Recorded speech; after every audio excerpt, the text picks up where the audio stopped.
Let's talk about how to look poor or like a working woman 1853 to 1862.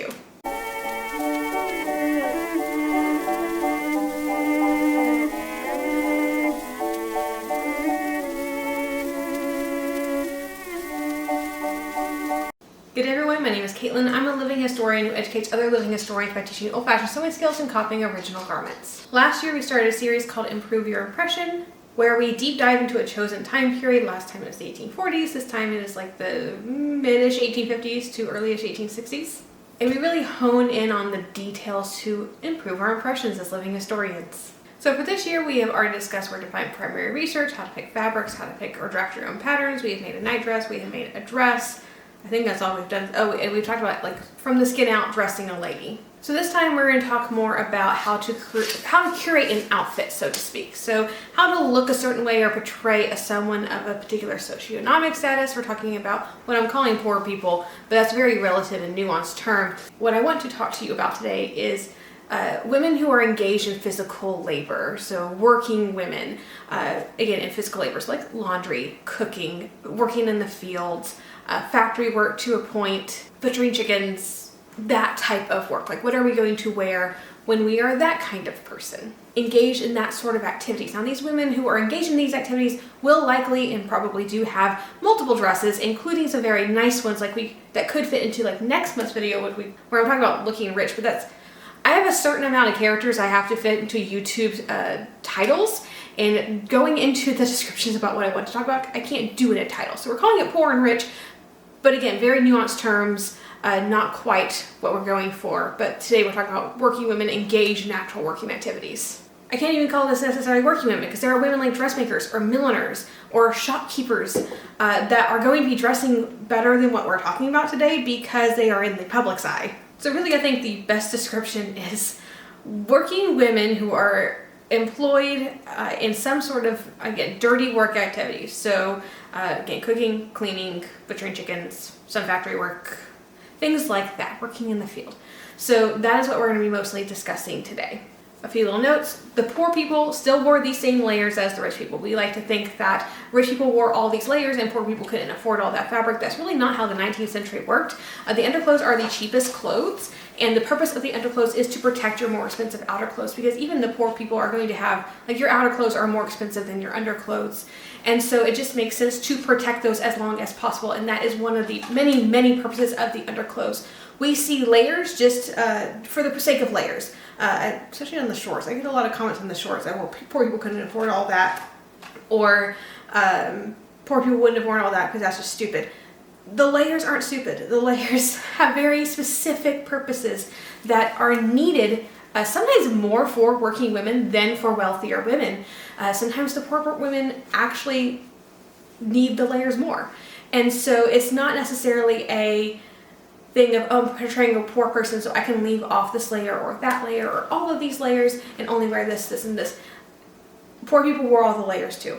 You know, as far as purposes of the layers, you know, chemise and drawers are your base layers. They are going to take all the sweat, all the grime, you know, body oils, that sort of thing. Keep them from your outer layers. Skirt supports help your skirts poof out a little bit more so they don't get tangled in between your legs. Corset is bust support because bras are not invented yet. They're back support. They actually take any weight of the skirts that may exist off of your body so that you don't feel that. We have to remember that we don't often wash our outer dresses in this time period because our dyes are not as color fast as our dyes would be today. We are doing drying methods typically outside in the sun, so line drying or something like that, which is going to sun bleach things. So having the white underpinnings is actually far better and more economical to keep those clean, fresh, laundered, so you don't have to wash your outer dresses as much. So what we're going to do today, we are going to go, I have collected I guess 22 images from our time period of 1853 to 1862. They are not in any particular order. I probably should have put them in chronological order, but I didn't think about it. So we are just going to go through them. I'll give you like a rough date range for each time period or for each photograph that we do. And we are going to discuss them in detail and dissect what we see them wearing. I like to do this because sometimes when we get very focused into very basic research, we sometimes come across things that we don't understand. And so we think, oh, this is an anomaly, or this is just weird, or we don't understand what is being seen. And so we draw conclusions based on what we don't understand, and we may be trying to interpret something correctly, like from a photograph, but not actually doing it in the right way. I don't know if that makes any sense. So I guess the example I could use is in the early 19th or early 20th century, I suppose, there was a thing where they would take old photographs from like their ancestors and I guess in a way draw or paint them into like larger frames so they could be put into houses.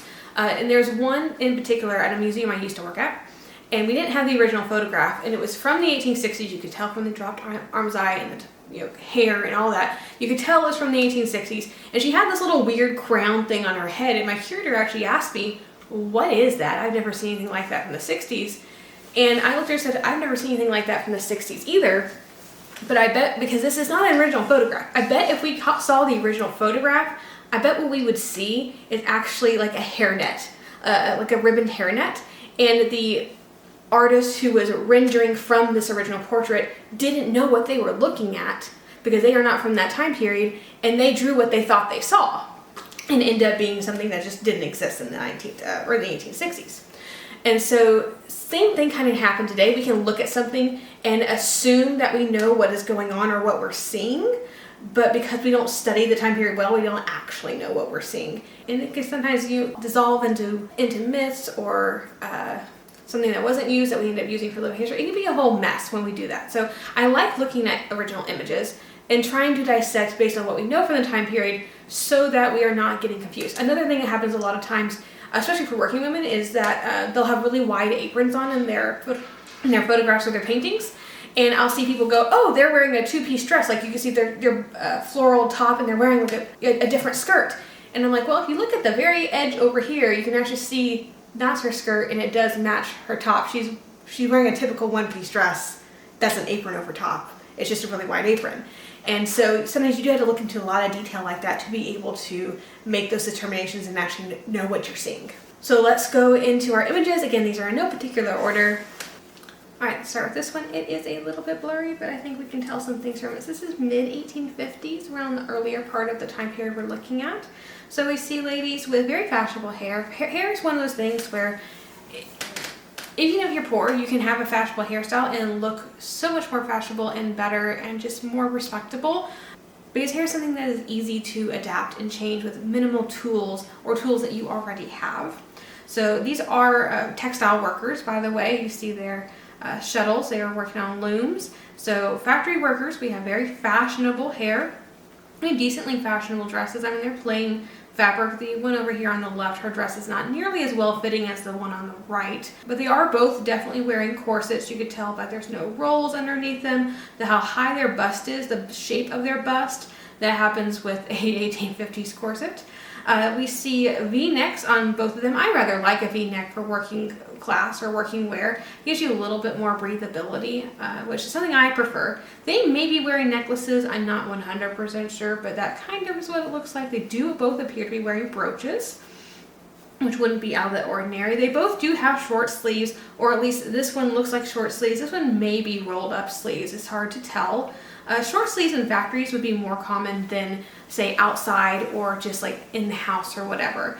So in the 19th century, we wear a lot of long sleeves on women, and that is a couple of reasons. So if you're outside working, long sleeves provide very excellent sun protection. So from tanning, from sunburns, skin cancer, which I don't think they would have known about, but all of those things, fabric is a very good protector from all of that.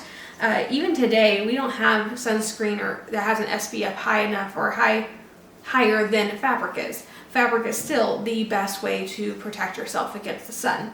So if you're outside working, long sleeves are best, back then and today. If you are inside working around a fire, so cooking, laundry, something like that, long sleeves actually protect you from flying embers or sparks. Those can hit your clothes, and they will burn your clothes a little bit, but typically they extinguish before they hit your skin. So instead of burning you, it would burn your clothes. So long sleeves are safer when you're inside working as well. But if you're in a factory and you're not around a lot of fire, then short sleeves can be a little bit more practical.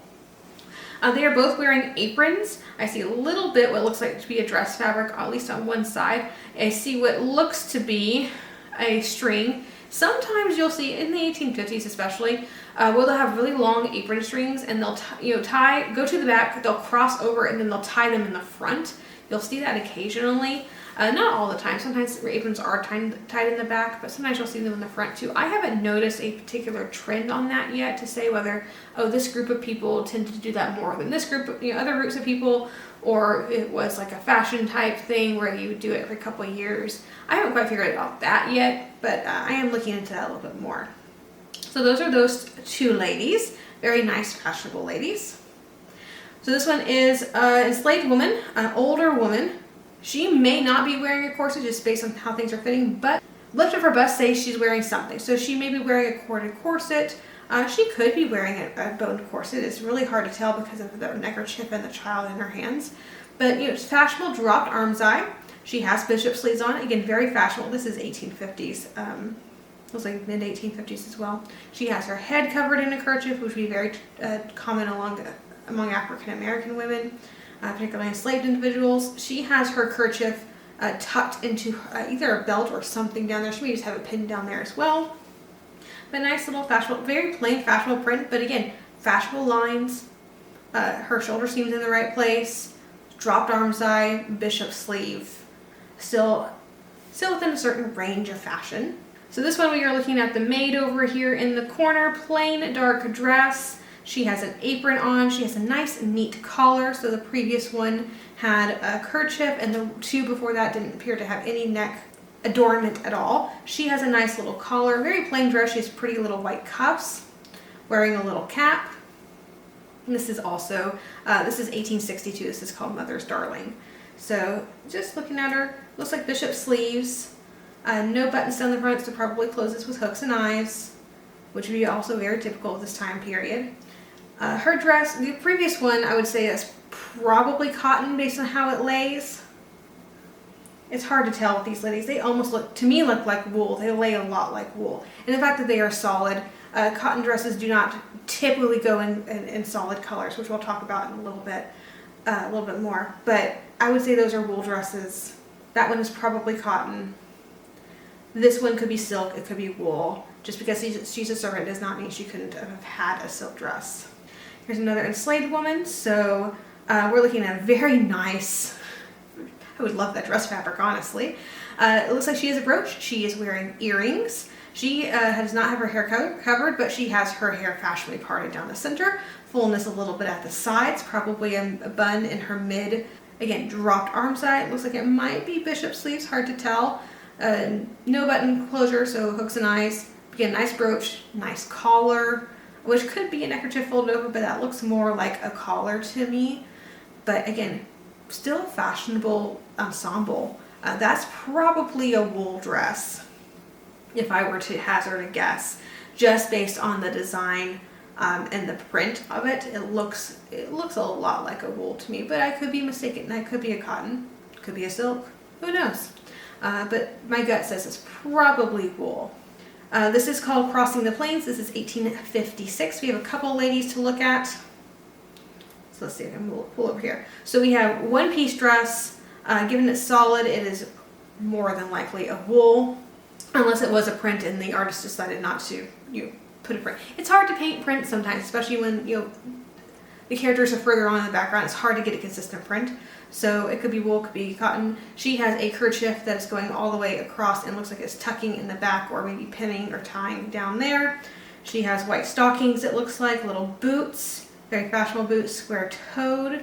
I can't tell quite if they are buttoned on the side. No, it looks like tied on the side maybe. It's hard to tell with the resolution I have. She's wearing a white sunbonnet. Looks like maybe a corded bonnet. Long curtain, but not quite as long as we usually see, which I wonder is why she's wearing that kerchief over top as well. So then in the wagon over here we have two more ladies. One piece dress with the older lady. She is wearing a cap, also kerchief folded over. And the lady in the back is kind of hard to see. She has fashionable hair. She has a dark colored bodice. We can't see her skirt, but we can probably assume it's a one-piece dress because that would be the most common.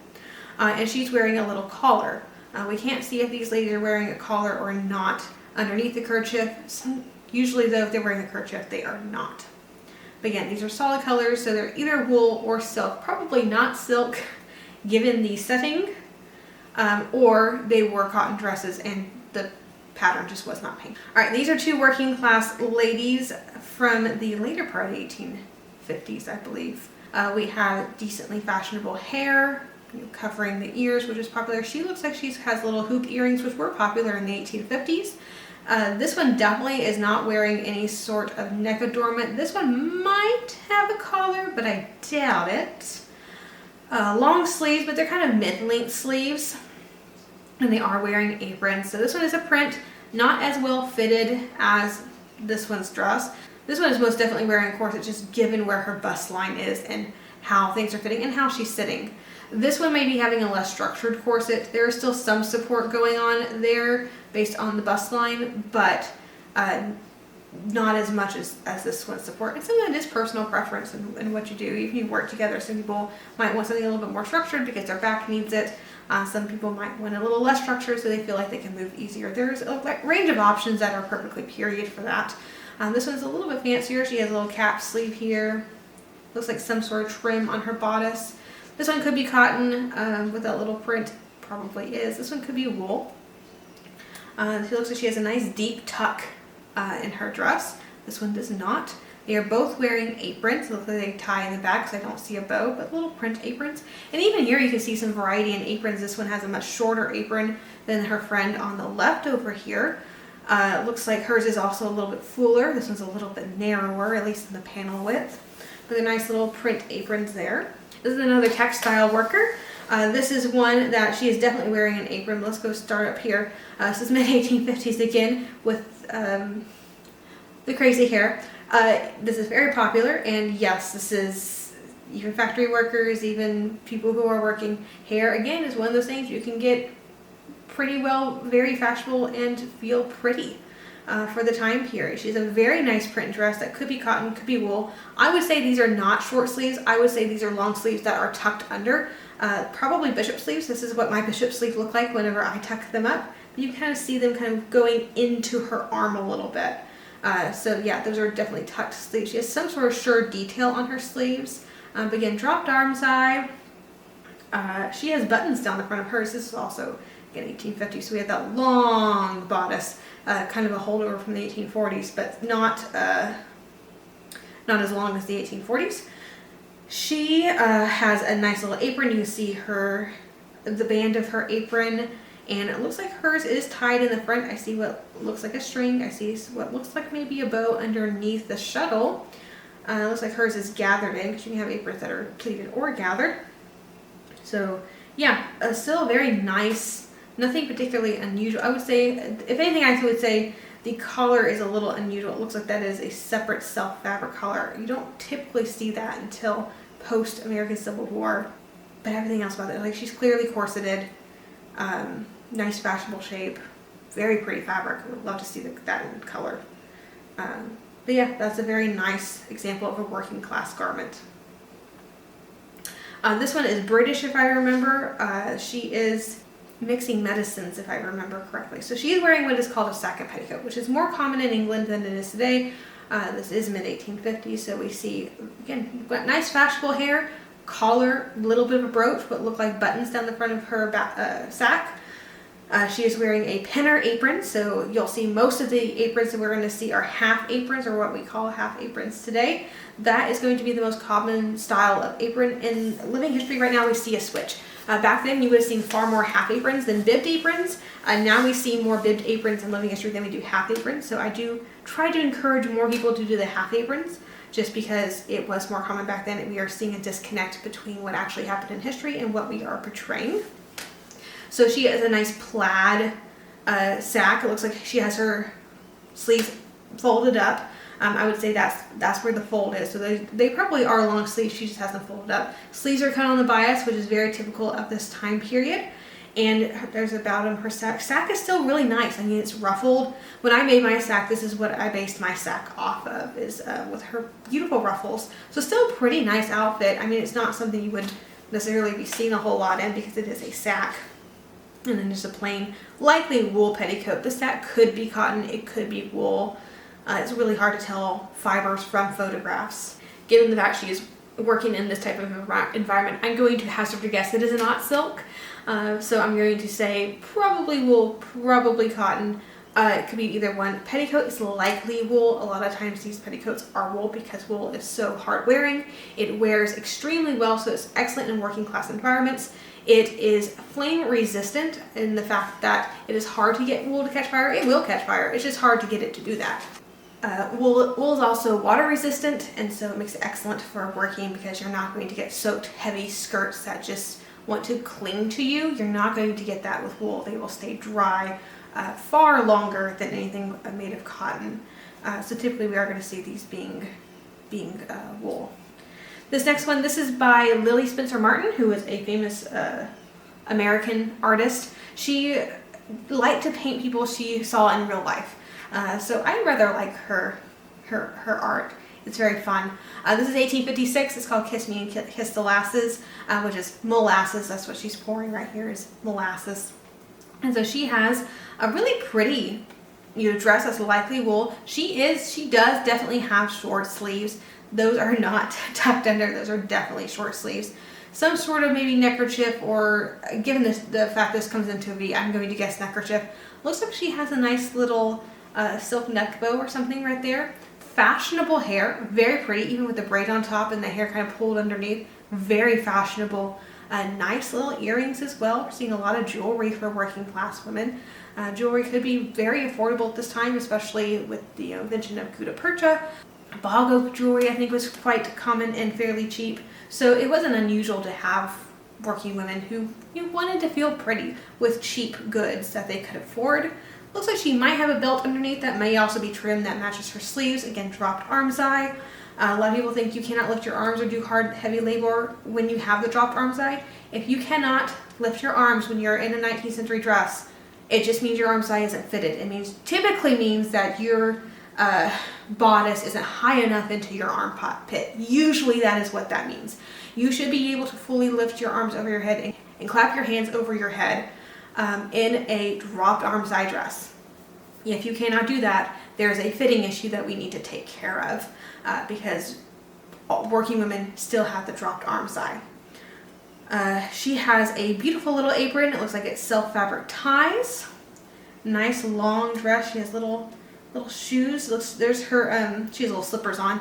I love the carpet in this house. There's so much detail in Lily Spencer Martin's art. I mean, just look at. You can see the table back there. It's just so pretty. See the table in here. Love the carpet in here. Just absolutely love that. But yeah, she has little slippers on. So this is either a housewife or maybe some sort of maid type situation. But still a very nice fashionable dress. When you're working in a house, especially as a servant or something, you do need to look very presentable because that does reflect on your employers. Enslaved people who work in houses and also just servants in general, wearing very nice clothes, corseted, or at least properly with stays, that sort of thing. You are more public facing in that sort of environment as well.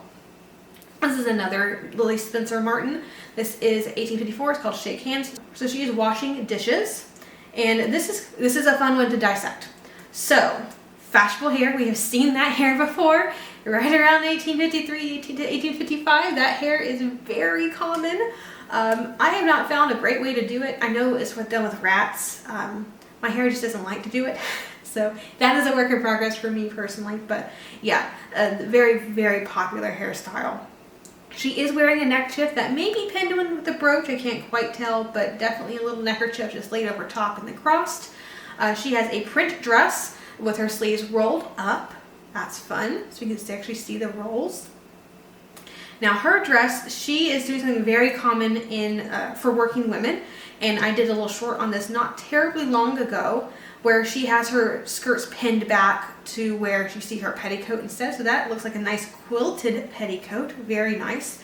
A lot of times these can be wool, silk, or cotton, these little quilted petticoats. But I love it. You can see the facing of her skirt. Lily Spencer Martin was so detailed in her work. She's wearing an apron, and then it looks like maybe has a dish rag or something over top of her apron to further protect her clothes. But she's doing everything a working woman should do when you're working in a non-fire, non-outside environment. Neckerchief is great, collars are also fine. Rolling up her sleeves in this situation is perfect because she's like washing things. Obviously you don't want to get your sleeves all nice, all wet, so rolling those up are great. Wearing an apron, wear something even to protect over the apron if you need to. Looks like she maybe skinned a chicken earlier. I would probably want a dishcloth or something over top of my clothes if I was doing something like that. Pinned back skirt, very common. Print dresses could be wool, this could be cotton, probably a little bit more like cotton. The fact her bust is where it is leads me to say that she's probably corseted. Nice quilted petticoat underneath. But yeah, very nice working class image here. So this is called A Visit from the Hall. It is 1855. We see visitors who are nicely dressed, and they are visiting this family who are more in their working attire for where they are. You can see the house and the state of their house and how it's not very big. It's not particularly well. You see cracks in the wall, a lot of details in these types of things. But we can see, we're going to actually look at the ladies who are visiting later. Let's look at the mother over here. So this is a little bit harder to dissect because of the quality, but we can still see what's going on. She still has nice fashionable hair. Look at her, she has little curls or something at the side. Fullness at the side, which would be common in this time period. Nice little cap. She is wearing a dress. You can see it is pinned up in the very back. You can see this is probably her skirt lining. Some skirts are lined, particularly sometimes wool dresses. Silk dresses are often lined. I would doubt this is a silk one. But she has a petticoat underneath. You can see her shoe a little bit. She has her sleeves rolled up. You can see a lot of creases, so they are likely rolled. She has a kerchief over top of her bodice as well. I think it's especially cute is that the little one over here has her skirts pinned back just like Mama, and you can just imagine her wanting, oh, Mama has her skirts pinned back, I want my skirts pinned back too. I think that's absolutely adorable.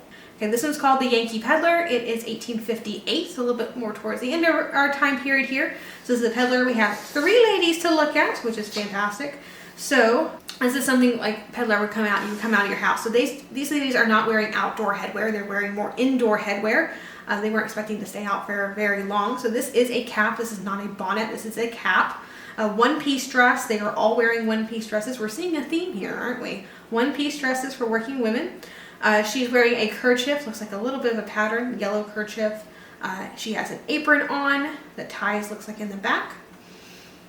Very nice one-piece dress, a little bit on the shorter side, about ankle length. That's totally fine in this time period for certain working places.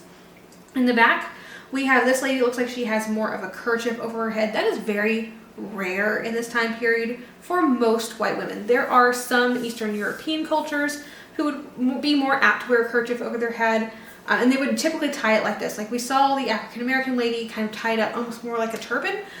This is tied differently, and it's usually tied under the chin is what I've noticed, not behind the back, tied under the chin if it's going to be a white woman. And again, typically you don't see this very often, except for certain European cultures who did this, and sometimes when they come to the US they would continue that for a little while. But this is definitely not a normal headwear. Of course, we don't know anything about these ladies, where these are, what their cultural background is, how long they've been in the US. We don't know any of that. So that could just be a cultural holdover for her. And again, we just don't know. But this is something I would generally discourage unless you are portraying a particular person or a particular culture that did this. I would generally discourage that because we typically see bare heads or caps for most white women in this time period. She's also wearing a kerchief.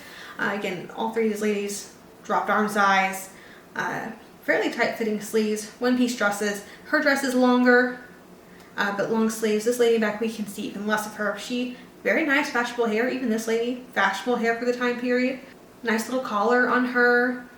They were likely very properly corseted. We can't really quite tell, but generally in this time period you are going to be corseted in some level, whether that's, nice little corded corset, which we would more call stays today, but corded corset or more bone corset, or there's lots of different options depending on what you want. It looks like they're looking at a length of fabric over here.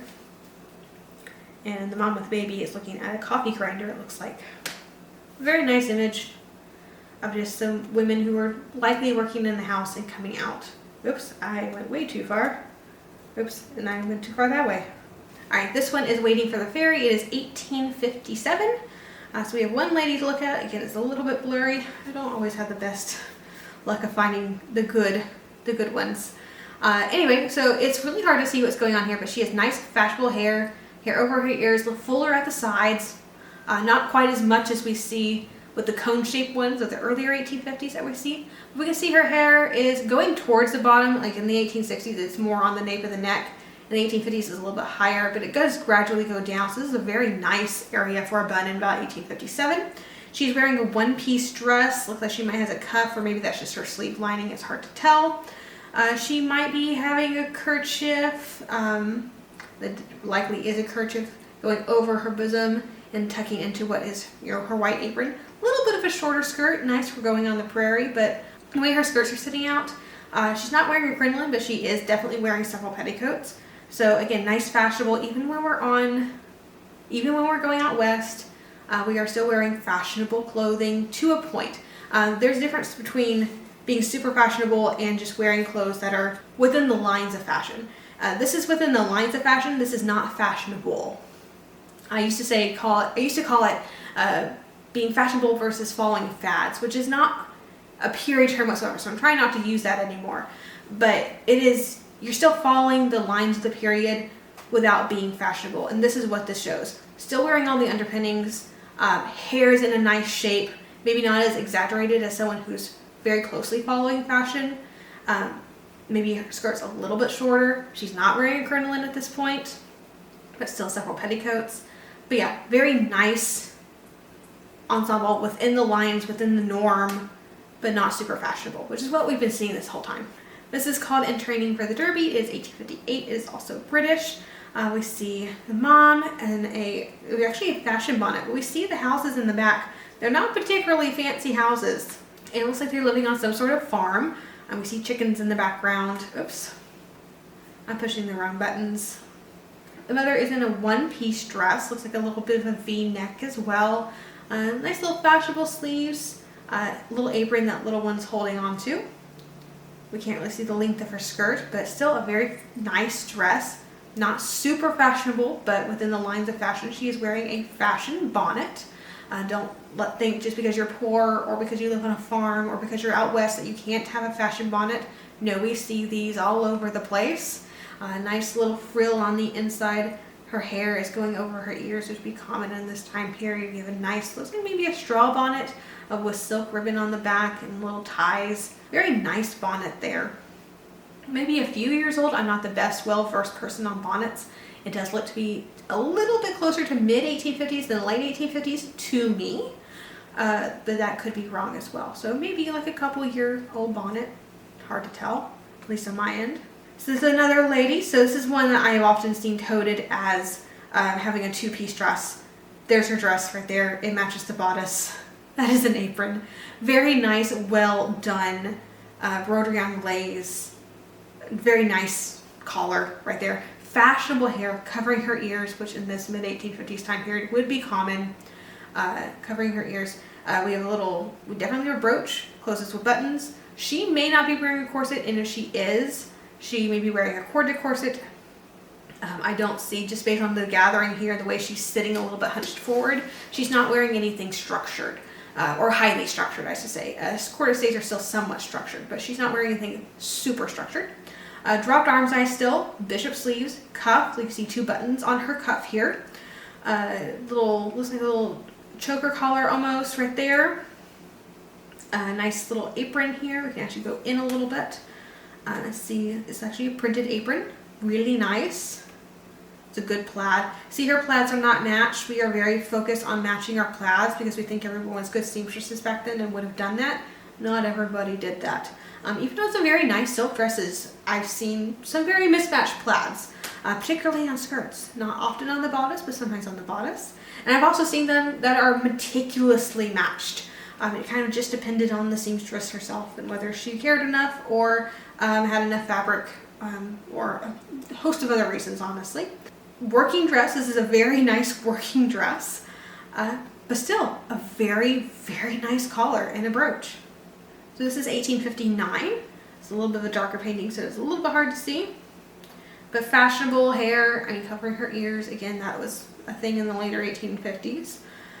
We have her hair right where it should be for the later part of the 1850s. She's in a one-piece dress, looks like it may be black. Sleeves are long, but not super, like not to the wrist long. Very typical square cut.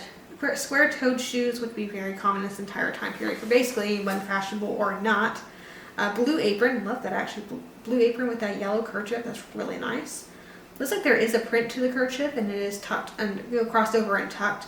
You see this more in the 1850s and then you do it on the 1860s. And even in the 1850s, I find it more on enslaved women than I do white women.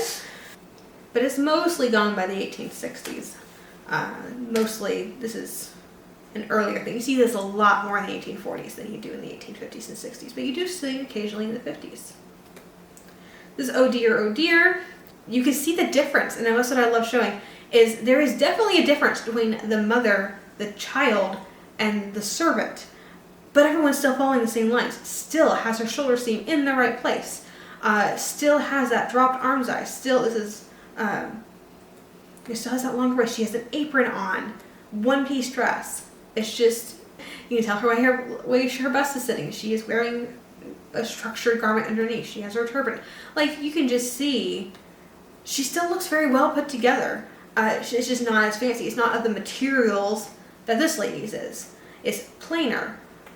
And that's really what we're looking at. We're wearing the same layers. Poor people wear the same layers as rich people. The only difference really is the quality of goods and the quality of materials, the quality of the trims that we use.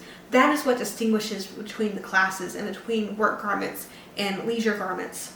It's not necessarily layers or even the look of the garments themselves. It's trims, it's fabrics, some nice styles like this. You would not have seen this style on a work dress. This is high fashion silk dress. Looks like it may even be moire, like they're trying to create moire looks. Anyway, let's move on. We're getting towards the end. So this is 1860, I believe. It's called At the Well. And so we have a little bit of a shorter dress here. She's wearing an apron that looks to be like a wool apron. This could be cotton. This could be wool. Nice collar. There's like buttons down the front of her dress. She has on undersleeves. She has a little neck bow. Based on her bust and the fact, what her torso is shaped, she is wearing a corset. Looks like pleats on her skirt. A very nice image of someone gathering water at a well. Not super working on her open funnel sleeves are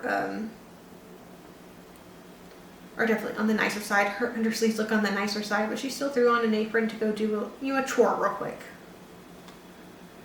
Alright, this is another lady. It's a little bit blurry, but again, this is, I believe, later 1850s. Fashionable hair, earrings, nice lace collar, brooch. She has a broom in her hand. I don't know if she makes brooms or if she's a housekeeper. Who knows? One-piece dress.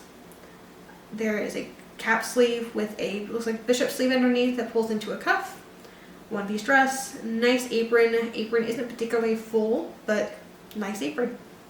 Very hard to see what's going on, but still very nice. Not fashionable ensemble, but nice ensemble. Probably wool given the print, but again, it's really hard to tell. This one is 1860, and this is from Library of Congress. These are ladies working in a field. They are wearing crinolines. Yes, they absolutely are wearing crinolines, working in a field. This is normal. This is fine. That we see crinolines working in a field, especially once they come out. It's just, it keeps your skirts out from your feet. It makes so much more sense. It's actually easier to work in a crinoline, I think, than 2 or 3 petticoats. That may just be me, but yeah, totally normal. One-piece dresses. Maybe not this one. This one might have something else going on, because I see a light skirt. Well, it looks like a dark bodice, but there's all sorts of, like, she could be wearing a jacket. She could be wearing something, like, I don't know, but the rest of them definitely wearing one-piece dresses. She has a collar on, not even a kerchief, just a collar. It's hard to tell on that one, and obviously we can't see those two.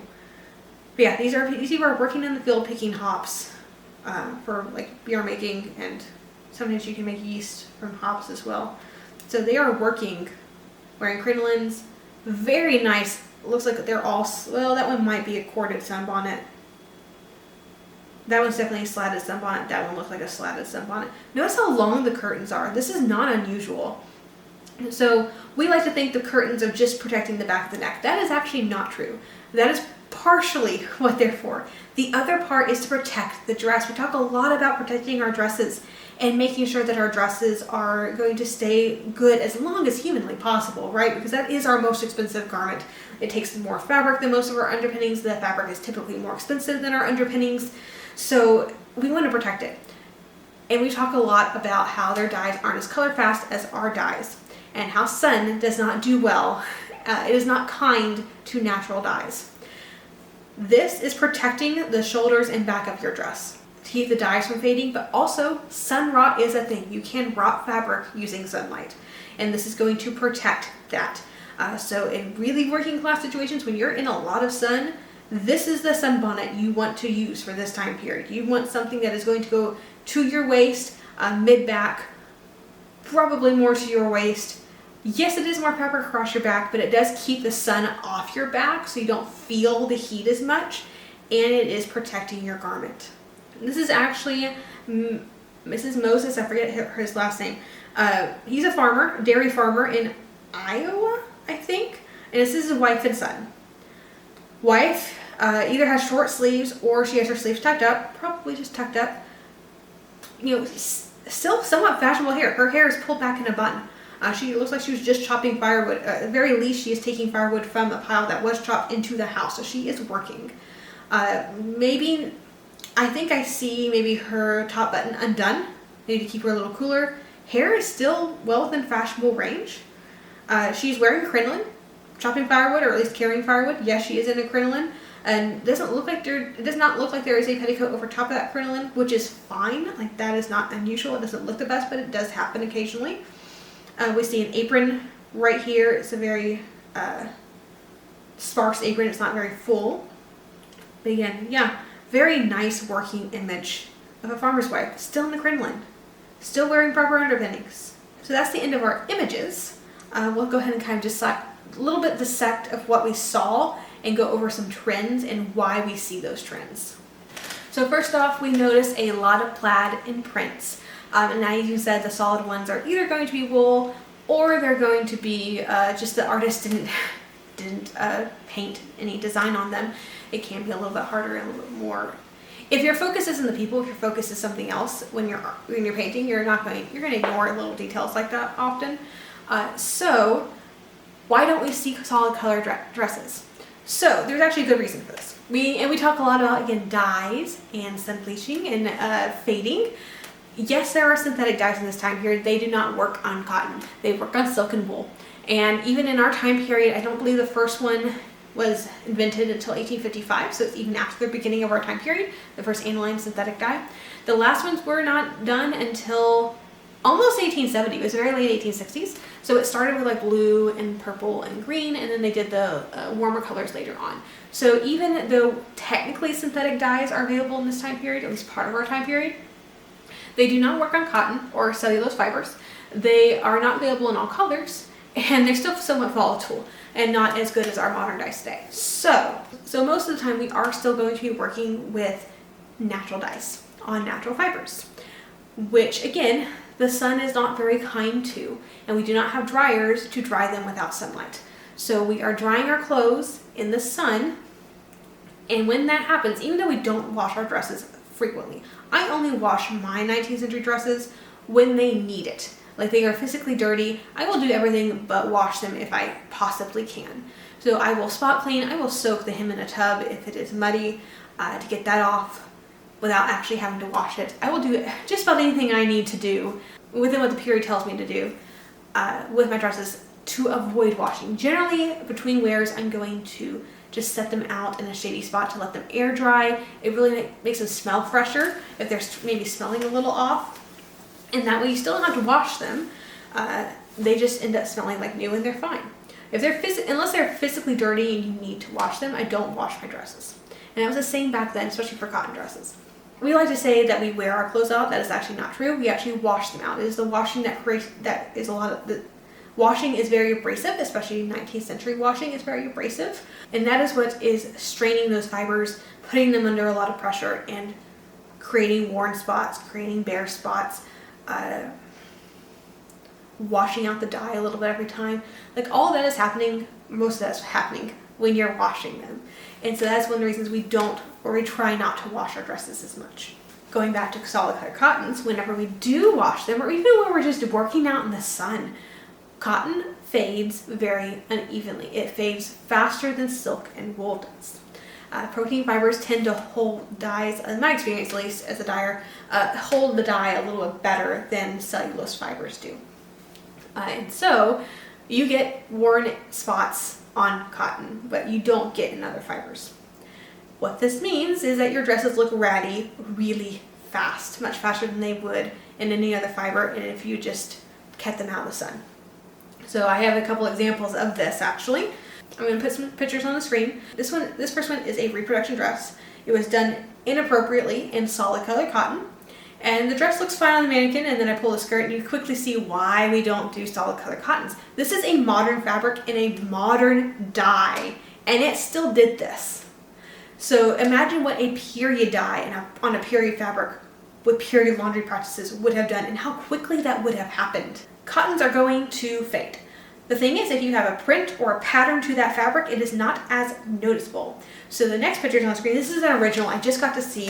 It is owned by a friend I got to meet in Montana. It was one of Rhett's friends. He pulled out this dress and said, I don't know how old this is. It was just given to me. I don't even know if it is old. What can you tell me about it? And I was like, this is a gorgeous 1840s dress. And it is cotton, and it's very hard to see, but it is actually very highly faded. You can somewhat see in some of the pictures that there is some fading, but there's a lot of fading in this dress.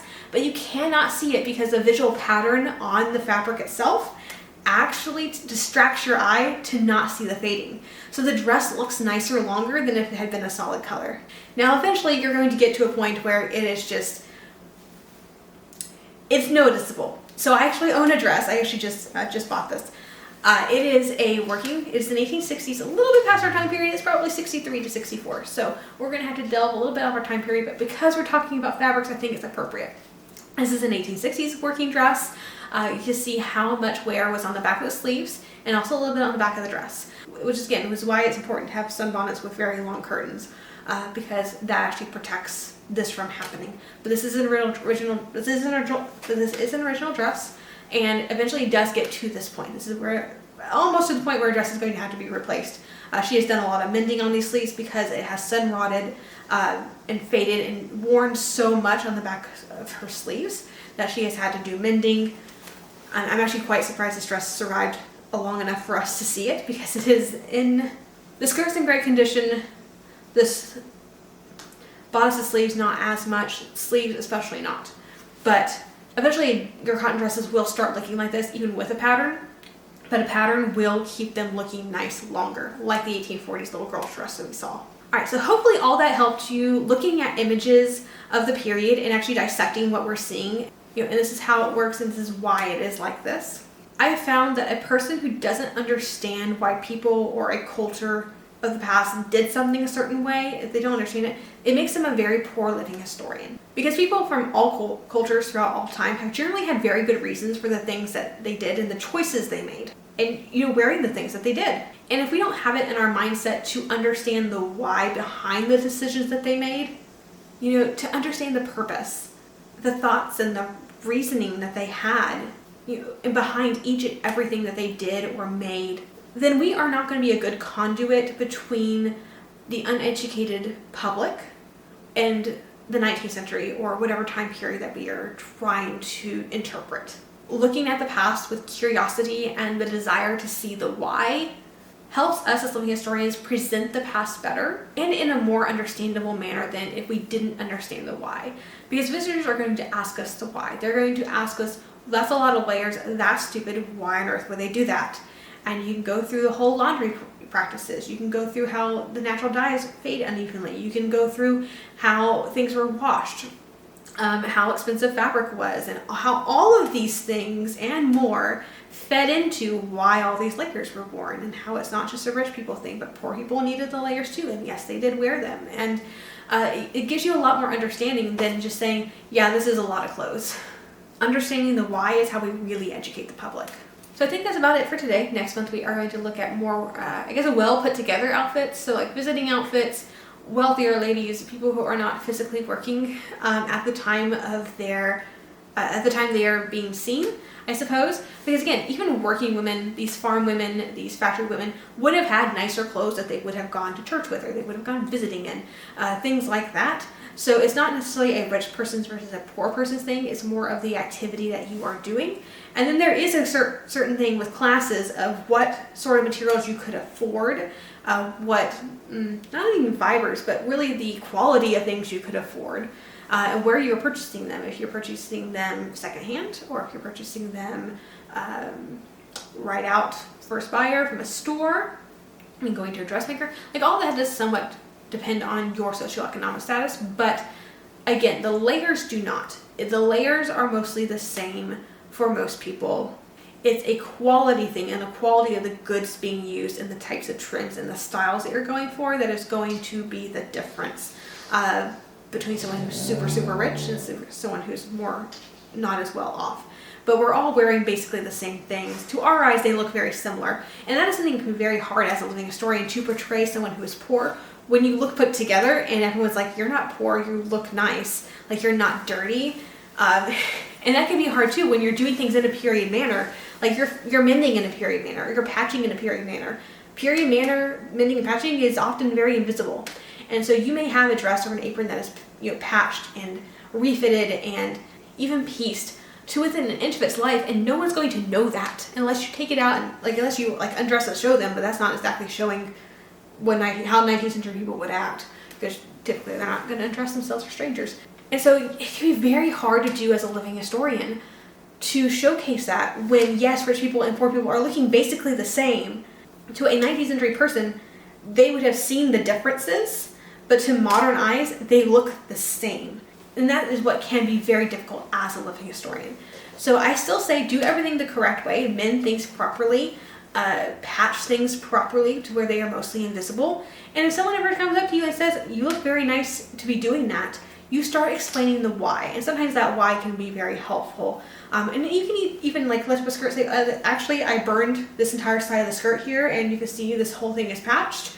It doesn't look like it because I did a good job, but yeah, this is an older dress that I have worn and used to an inch of its life.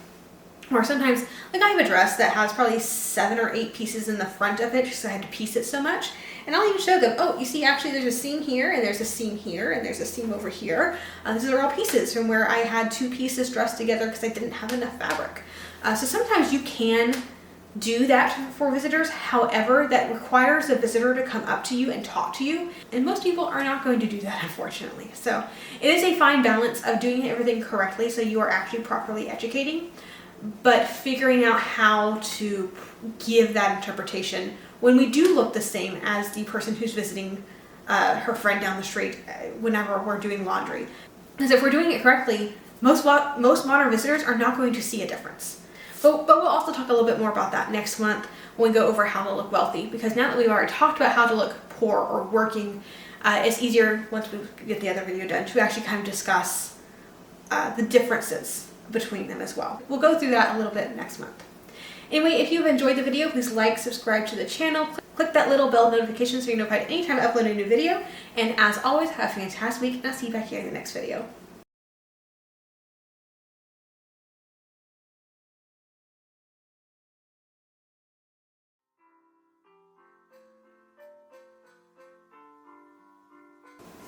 That's my hair tie.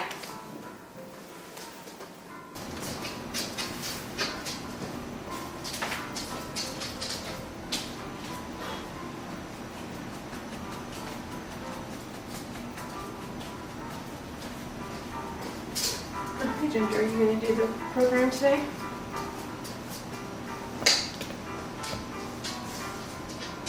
What are you going to talk about? We talk about authentic kitties and the types of cats and how they were treated in the 1860s? I guess not. Yeah, you're going there for my antique carpet. Appreciate that, Ginger.